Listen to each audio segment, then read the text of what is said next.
함께 기도하심으로 12월 13일 매일 예배 시작하겠습니다. 기도합니다. 사랑과 은혜가 풍성하신 하나님, 오늘도 우리가 매일 예배를 통하여서 우리가 마땅히 있어야 할 예배의 자리에 나오게 하시고 하나님의 말씀 앞에 다시금 나오게 하시니 감사합니다. 오늘도 우리가 드리는 이 예배를 통하여서 주님을 만날 수 있게 허락하시고 주님의 음성을 듣기를 원하오니 이 시간 우리와 함께하여 주시옵소서. 하나님의 임재하심이 충만한 시간 되게 허락하여 주시옵소서. 우리가 찬양과 말씀 가운데 정말 우리의 영혼을 회복시키시는 하나님의 놀라운 은혜를 누리길 원합니다. 목마른 영혼, 정말 갈급한 영혼, 하나님 앞에 나아갈 때에 그 배에 생수의 강이 흘러넘치게 하실 줄로 믿습니다. 하나님, 그런 은혜가 우리 안에 있게 허락하여 주시옵소서. 하나님, 주님께서 특별히 사랑하는 우리 중앙 가족들을 기억하여 주시고 하나님, 그들의 삶 가운데 빈곤하거나 어렵거나 또 아버지의 육체적인 질병으로 인하여서 신음하는 아버지 주님의 귀한 아들들에게 하나님께서 함께 하셔서 치유하여 주시고 회복해 하시는 놀라운 역사가 있게 허락하여 주시옵소서. 하나님, 오늘도 우리의 삶을 돌아보면 정말 소망이라고는 아무것도 없습니다. 오직 주님만이 우리의 소망이신 줄로 믿사오니 오늘도 우리가 하나님의 은혜를 사모하며 절망을 희망으로 바꾸시는 역전의 하나님을 바라보고 우리가 믿음으로 말씀으로 다시금 일어설 수 있도록 하나님 축복하여 주시옵소서. 감사하며 예수님의 이름으로 기도합니다. 아멘. 찬송가 380장 함께 하시겠습니다.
세상 살아갈 때 주를 더욱 사랑합니다.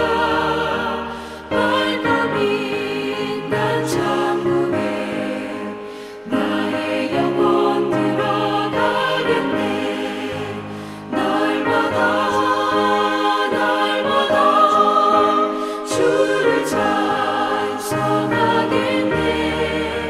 주의 사랑 줄로서 나를 굳게 잡아 매소서.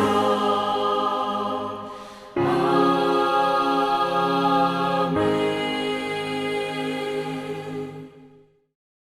오늘 하나님 말씀은 계속해서 잠언서이고요. 24장 1절부터 22절까지 말씀되겠습니다.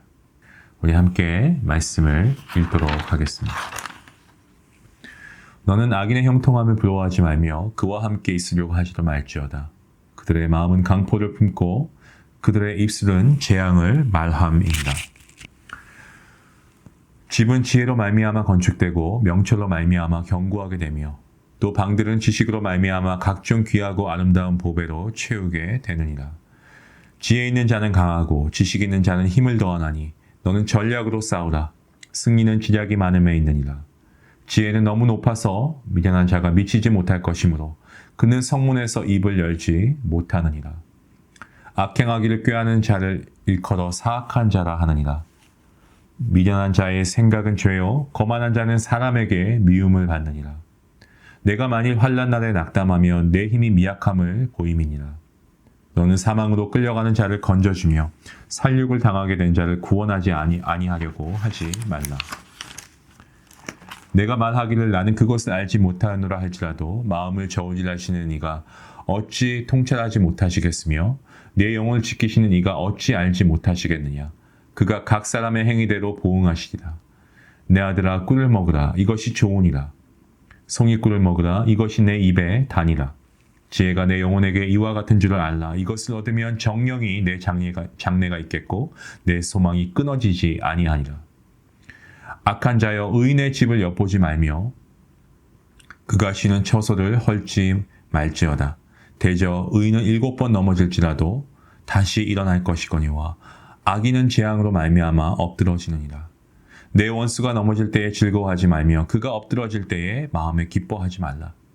여호와께서 이것을 보시고 기뻐하지 아니하사 그의 진노를 그에게서 옮기실까 두려우니라. 너는 행악자들로 말미암아 분을 품지 말며 악인의 형통함을 부러워하지 말라.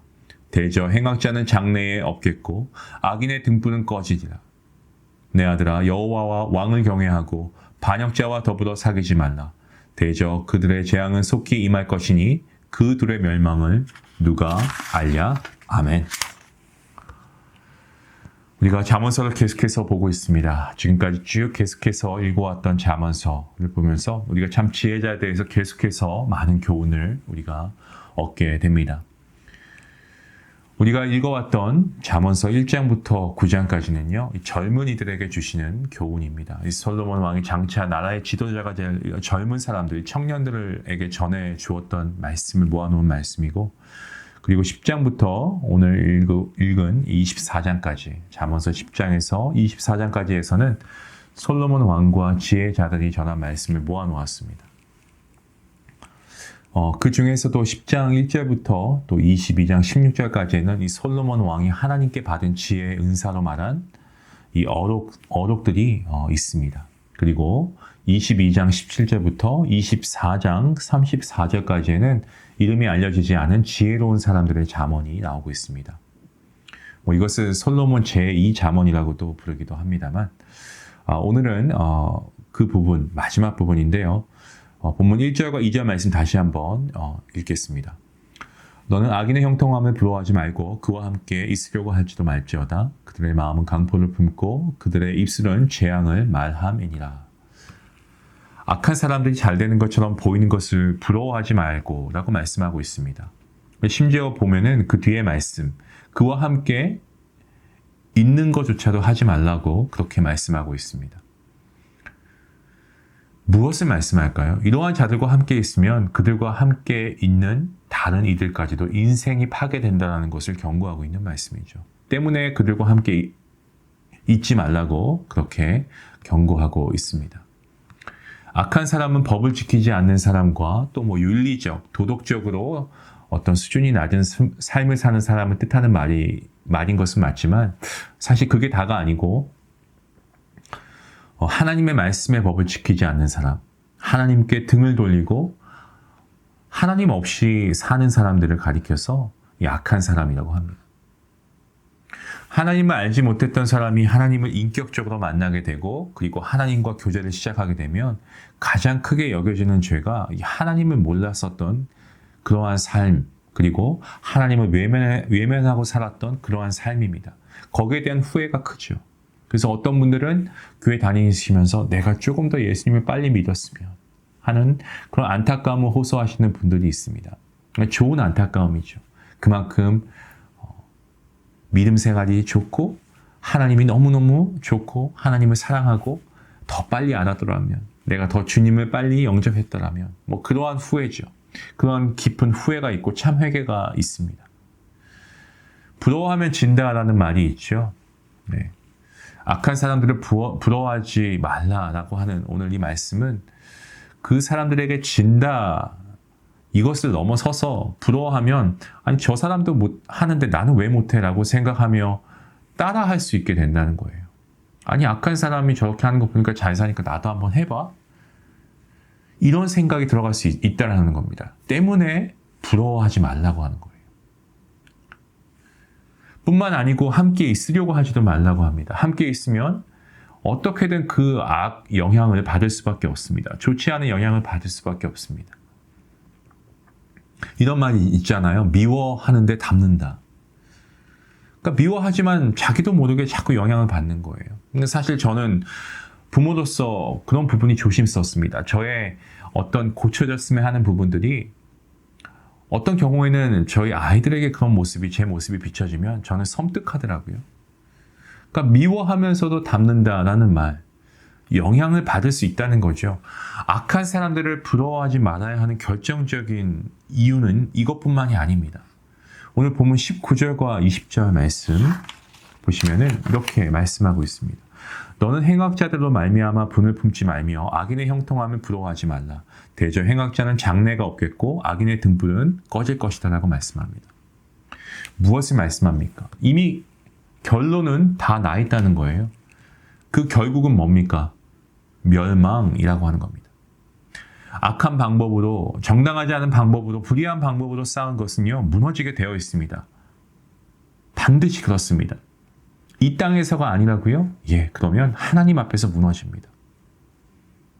우리가 한자성어로 사필기정이라는 말을 하지 않습니까? 이것은 하나님의 사필기정입니다. 분명합니다. 본문 3절과 4절 말씀입니다. 집은 지혜로 말미암아 건축되고 명철로 말미암아 견고하게 되며 또 방들은 지식으로 말미암아 각종 귀하고 아름다운 보배로 채우게 됩니다. 집은 건물을 뜻하기도 하고요. 가정, 가문, 더 나아가서는 국가를 뜻하는 말로도 쓰여지기도 합니다. 그리고 지혜와 명철, 지식은 모두 비슷한 의미로 이 말씀을 의미한다라고 생각하시면 됩니다. 여러분, 집을 짓는데 가장 중요한 것은 뭡니까? 기초라고 생각할 수 있는데 기초보다 그 전에 먼저 설계를 해야 되겠죠. 좋은 집일수록 그리고 큰 집일수록 높은 고층 건물일수록 설계가 좋아야 합니다. 설계가 좋지 않거나 아예 없으면 집을 아예 지을 수조차 없습니다. 물론 짓겠지만 제대로 된 집은 절대 꿈꿀 수가 없죠.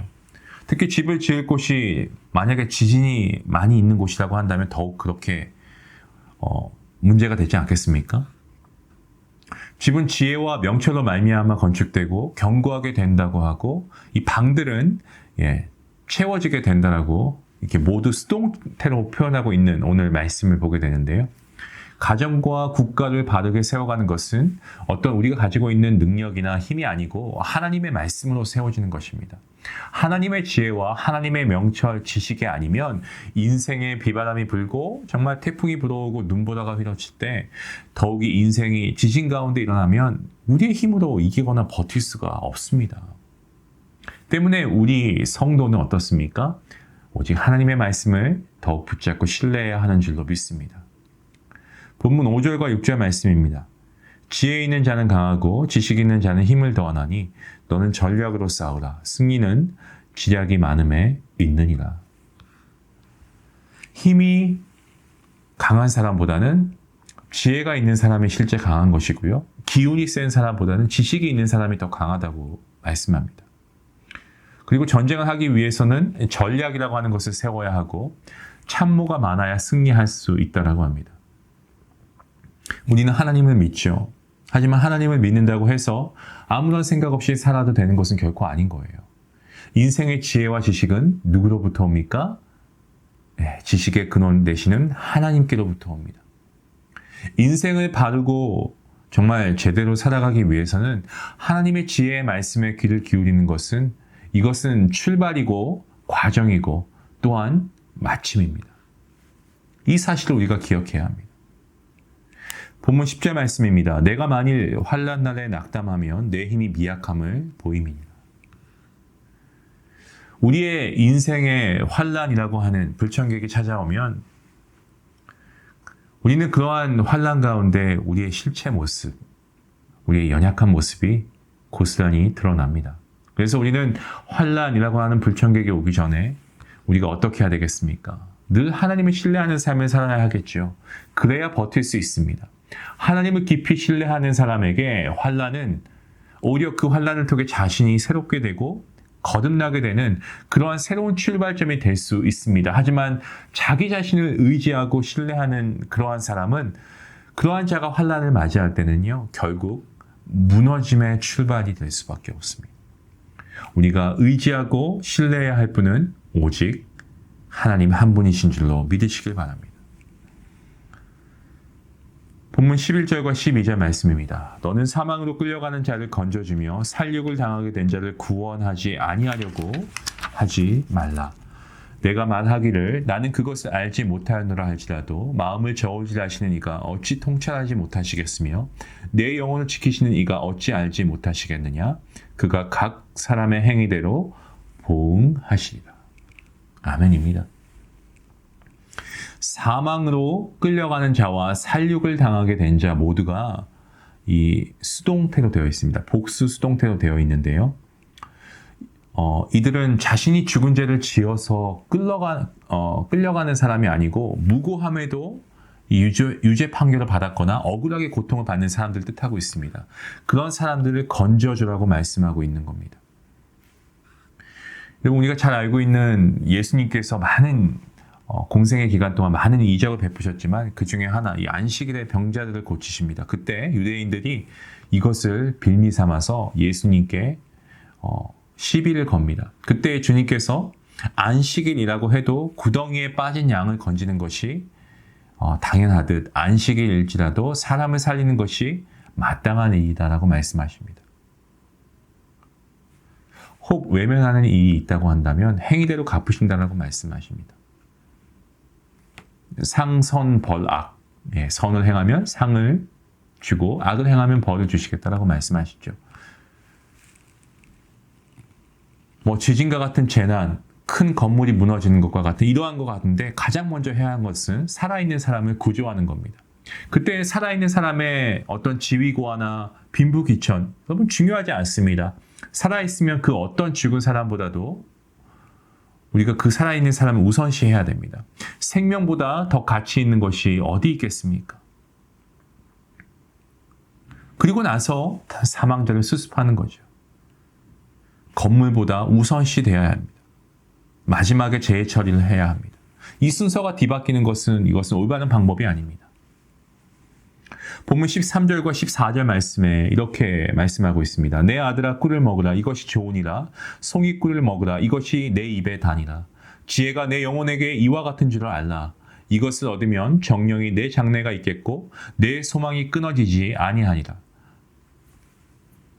지혜와 명철인 하나님의 말씀을 무엇에 비유합니까? 꿀이라고 하는 것에 비유하고 있습니다. 여러분, 송이꿀은 최고 품질의 꿀 아니겠습니까? 송이꿀, 이 벌집에서 흐르는 그 꿀을 의미하죠. 이 말씀에서 꿀을 예찬하는 설교를 제가 들은 적이 있는데, 꿀이 얼마나 좋은 식품인지 알려주기 위해서 이렇게 기록한 것은 절대 아니에요. 그건 오해하시는 겁니다. 이 본문은 이 꿀의 특징에 대해서 표현하고 있습니다. 보시면 좋다라고 하는 것과 그리고 달다라고 하는 그러한 표현을 하고 있죠. 그러니까 꿀은 몸에도 좋고 먹으면 맛이 있지 않습니까? 그처럼 하나님의 지혜와 명철의 말씀도 우리의 영혼에 유익하다라는 말씀입니다. 때문에 장래가 있고 소망이 끊어지지 않는다라고 말씀합니다. 왜냐하면 그 말씀이 영원한 생명의 말씀이기 때문입니다. 또 하나님 말씀 달다라고 하죠. 우리의 영혼에 좋을 뿐만 아니고 달다. 이 달다는 것을 느끼기 위해서 눈으로 보거나 귀로 들어서는 결코 알 수 없습니다. 그렇지 않습니까? 반드시 우리가 어떻게 해야 됩니까? 네, 입에 넣어서 우리가 맛을 보아야 합니다. 결코 보고는 알 수가 없고요. 들어서는 알 수가 없습니다. 하나님의 말씀의 맛을 누려보지 못한 사람은 그 맛을 알지 못합니다. 하나님의 말씀에는요, 영원한 이 꿀과 같이 단맛이 있는 것입니다. 본문 21절과 22절 말씀입니다. 내 아들아 여호와와 왕을 경외하고 반역자와 더불어 사귀지 말라.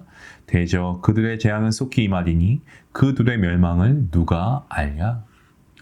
하나님과 왕을 나란히 세우며 경외해야 함을 말씀하는 것은 그 왕이 하나님의 뜻에 순종하는 합당한 존재이다라는 것을 보여주고 있는데요. 눈에 보이는 왕을 바르게 섬기는 사람은 영원하신 왕, 하나님도 바르게 섬기고 있음을 확인하게 해줍니다. 반역자와 사귀지 말아야 한다는 것은 이 왕정 시대에 있어서 최고의 죄는 역모입니다. 역모는 여러분이 아시는 바와 같이 왕을 왕으로 인정하지 않는 겁니다. 그것보다 더 큰 죄가 없습니다. 때문에 역모를 저지르는 사람은 물론이고 그 역모를 저지르는 모든 가족과 친인척들까지 함께 참수하기도 합니다. 눈에 보이는 왕에 대한 역모가 그러하다면 영원한 왕이신 하나님에 대한 역모는요, 여러분, 더 말할 나위가 없습니다. 앞에서도 말씀드린 바와 같이 인간이 하나님께 짓는 가장 큰 죄는 하나님을 하나님으로, 하나님을 왕으로 인정하지 않는 죄입니다. 하나님을 왕으로 나의 삶의 주인으로 모시는 삶이야말로 여러분 이보다 더한 축복은 이 땅엔 없습니다. 하나님을 나의 왕, 나의 주인으로 모시는 삶이 가장 큰 축복인 줄로 믿습니다. 악한 사람이 형통한 것처럼 보인다고 해도요, 그것을 부러워하지 마십시오. 그것을 부러워하지 않아도 됩니다. 왜냐하면 그들보다 더 형통하게 하시는 그 형통함의 근원자이신 하나님께서 우리의 아버지 되시기 때문입니다. 지혜와 명철, 지식으로 집을 짓고 꿀과 같은 말씀을 먹어야 하는 것도 그것을 공급하시는 분이 하나님 아버지이시기 때문입니다. 게으르고 지혜 없는 사람의 모습이 우리에게 비춰진다. 그리고 그 비춰짐이 때론 부러움이 될 수도 있지만 결코 그러한 무지한 자의 부를 우리가 부러워하지 않기를 원합니다. 하나님이 주시면 우리는 이보다 더 축복스러운 삶을 살아갈 수 있습니다. 이미 우리는 이 땅에 소멸되는 것이 아닌 영원한 하나님의 기업을 선물로 받은 하나님의 은혜로 구원받은 하나님의 자녀 아니겠습니까? 오늘도 마음과 정성을 다해서 우리가 정말 하나님께서 맡겨주신 삶의 자리에서 우리를 향하신 하나님의 그 놀라우신 계획을 우리가 함께 이루어갈 수 있길 원하고 하나님과 동행할 수 있길 바라고 우리의 삶의 왕의 왕 되신 그 하나님을 예배하는 우리 모든 성도님들, 우리 모든 중요한 가족들 될 수 있기를 주님의 이름으로 간절히 축원합니다. 기도하시겠습니다. 하나님 감사합니다. 오늘도 우리가 세상 가운데 살아가기 때문에 우리가 세상의 빛과 소금의 역할을 감당해야 하는데 때는 우리가 세상에 휩쓸려가고 또한 세상의 어떠한 풍조나 세상의 그러한 어떤 습관들을 우리가 함께 행하고 있지는 않은지 우리가 휩쓸려가고 있지는 않은지 돌아보게 됩니다. 또한 어떤 경우에는 세상의 형통이 성경에서 말하는 그러한 형통이 아님에도 그러한 것들을 우리가 부러워하며 우리가 때로는 하나님을 의심하며 나에게 없는 것들을 투정하며 하나님께 불만스러운 모습으로 나아갔던 죄악된 모습들은 없는지요. 하나님 혹여 그런 것들이 우리가 생각난다면 이 시간 먼저 회개하며 나아갑니다. 세상의 형통함을 추구하지 않게 하시고 오직 하나님의 말씀 안에서 우리가 진리와 기쁨을 누릴 수 있도록 하나님 허락하여 주시옵소서. 하나님의 말씀은 꿀성이와 같습니다. 우리에게 유익하고 우리에게 꿀보다 단 그 말씀 우리에게 주신 것을 감사하며 오늘도 우리가 말씀을 통하여서 우리가 삶의 유익을 구하고 정말 꿀처럼 단 이 말씀을 통하여 우리가 더욱더 하나님의 말씀을 깊이 하며 깊게 묵상하며 우리가 하나님의 말씀으로 돌아갈 수 있는 우리 모든 성도들 될 수 있도록 도와주시옵소서. 그리하여서 우리가 하나님을 영화롭게 하고 정말 하나님을 기쁘시게 하는 삶이 우리의 삶의 최고의 목표가 될 수 있도록 도와주시고 그러한 삶을 살아갈 때 우리와 함께 동행하시는 하나님의 놀라우신 은혜를 맛볼 수 있도록 하나님 허락하여 주시옵소서. 주님 오늘도 우리와 함께 하심을 믿고 감사하며 귀한 말씀 주신 주님께 다시 한번 감사드리며 이 모든 말씀 예수님의 이름으로 기도하옵나이다. 아멘. 오늘 말씀 생각하시면서 정말 무엇보다 꿀과 성의꿀 같은 지혜의 말씀 우리가 날마다 먹어야 할 줄로 믿습니다. 그 맛의 깊이를 평생 더하게 하여 주시옵소서. 그리고 왕이신 하나님을 하나님으로 섬길 수 있는 왕으로 섬길 수 있는 나의 삶의 주인으로 섬길 수 있는 우리가 되게 해 주시옵소서. 우리 말씀 생각하시면서 함께 기도하시겠습니다.